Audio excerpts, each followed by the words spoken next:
আসসালামু আলাইকুম। কেমন আছেন সবাই? আশা করি অনেক ভালো আছেন। আজ আমি কথা বলতে চাচ্ছি ভার্মি কম্পোস্ট নিয়ে। আমরা যে বাজার থেকে ভার্মি কম্পোস্টটা কিনে আনি, সেটা যদি খোলা হয় তো সেটা দেখতে কেমন। আর আমার হাতে দেখেন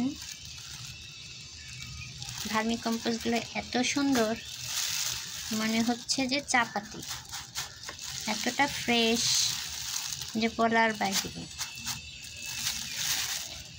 তো আমি একজন নার্সারি চাচার কাছ থেকে নিয়ে আসলাম। উনি নিজে হাতে নাকি ভার্মি কম্পোস্টটা বানায়। তো আমি ভাবলাম যে ওনারটা দেখেছিলাম খুব ভালো। তো ওদিন উনি ছিলেন না, আর ওনার ছেলে অন্য একটা বস্তা থেকে দিল, অনেকখানি ছিল। তো আমি ভাবলাম 3 কেজি নিয়ে যাই। তো আমি ওইভাবে ভার্মি কম্পোস্ট কখনো কিনি নাই, তাই আমি বুঝতে পারিনি। আমার মনে হচ্ছিল যে ভালো হবে কি হবে নাকি কে জানে। পরে মনে হচ্ছে কি কাঠের গুঁড়ি, ছাই, এই ধরনের কিছু একটা অনুভূতি হচ্ছিল। কারণ আমি এর আগে এটাই কিনেছিলাম, তো এটার দামটা একটু বেশি হওয়ার কারণে আমি ভাবলাম ওনার কাছে তো পিওরটা আছে, তো একটু দাম কম। তারপরও উনি আমার কাছ থেকে 60 টাকা করে রাখছে। তারপর আমি মনে হয় আমি ঠকেছি এবং ভালোও না। দেখা যাক কি হয়।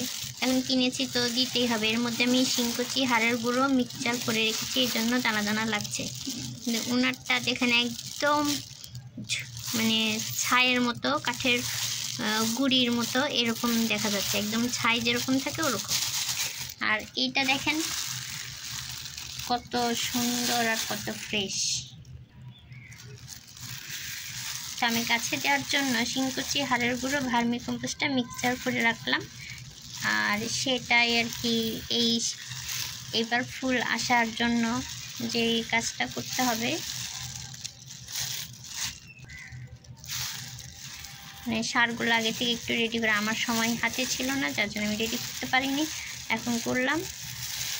এই তো আপনাদেরকে আর কি সতর্ক করলাম যে আপনারা ভালো উন্নত মানের প্যাকেটের ভার্মি কম্পোস্ট কিনুন।